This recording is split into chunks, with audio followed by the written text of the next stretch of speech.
Fear of public speaking. How to get rid of it? Hi, I'm Ken and welcome to my channel. And today we're going to talk about how do we reduce the fear of public speaking.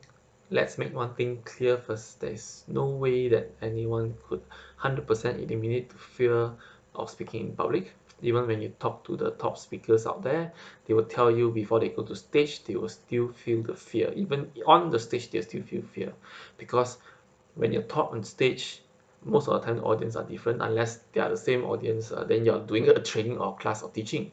But if not, every time you go to a stage, there will be new audience, new things could happen, the technical things could get wrong, your slides may not turn out as what you expected, your video may be not doing well, the lighting may be wrong, the mic may be spoiled. Just like my previous contests, they got my title wrong, this kind of uncontrollable things. So fear is definitely will be there no matter how many times you do it. The only difference is how you manage the fear better. So the first thing that you should do to reduce the fear is to keep practicing. You can see I got a video in my description talking about practicing. Why practicing is actually very important, because when you practice, you internalize whatever you're supposed to present, and when you go onto the stage, even when all the funny things, weird things happen to you, at least your message and your presentation is ingrained in you, so it won't throw you off when something happen or some other questions pop up and then some audience doing funny thing, then you just get off. So as long as you keep practicing, it will help you in becoming more calm. You're more confident, more confident.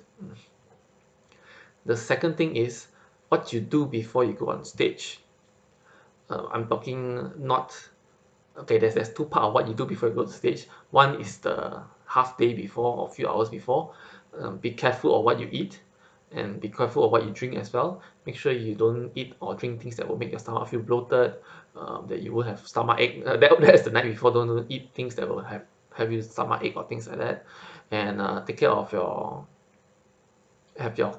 things ready, your clothes ironed, your food. Most important is the food, because when you speak in the public, you can imagine, for example, if you are doing like 1 hour speech and then suddenly you have stomach and you go toilet. Oh, that sucks.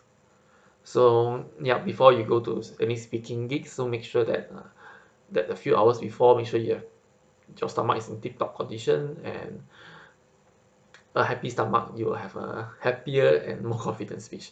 Now back to the second thing that you do before you go to the stage, which is the first is the few hours before, the second one is the few minutes before. Find find a place that calm you down to get you focused on your speech. So like what I do, I like to go to a quieter place, and that's why when I do for contest or anything, I do not like to talk to people before the actual contest. I'll prefer quiet. Sometimes I go to the toilet because toilet is usually quiet, and yeah, I focus there.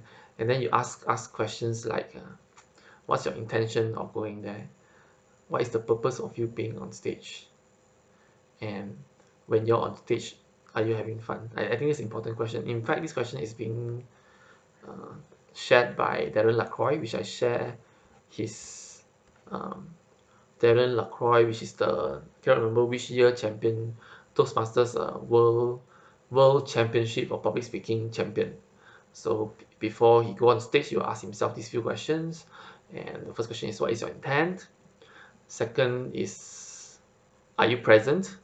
Third is, will you have fun? And fourth, how will you give the presentation if it is the last presentation of your life? So when you go in with that mindset, you're ready. You go out there and just to present and just to share your message to the people. And this is the two steps that I think very useful. Um, and like I said, you can only build up your experience. Yeah, and the third one, practice. It could also mean not just practice at home, but the third one is that a lot of preparation work you need to do before you go to stage, and make sure you appreciate every stage time you have. For example, if you join Toastmasters, you have but it's only twice a month. So appreciate all the stage time you have. Go to speak as often as you can. Go visit other clubs, speak in front of a stage. Because even if you practice a lot at home in front of camera and things like that, it does not bring in the experience of speaking in stage. So you have to keep looking for stage time. I also went to another course called Play to Win, and what he mentioned also same thing. Stage time is wealth time, because how often you get people sit down there, 10, 20 people listening to what you have to say. Is really a good opportunity and also good way to train. So let me recap these three things.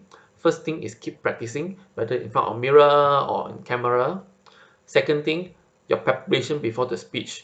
So in this second one, the preparation, there's a few hours preparation where you be careful of your food, your diet, and also um, your appearance, make sure they are ready.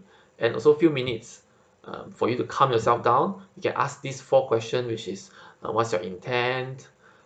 Are you present? Will you have fun? And what would your speech be if this is the last speech? So these 4 things. So this for the second, your preparation. And the third and finally one also is also related to practice, but this time appreciate stage time.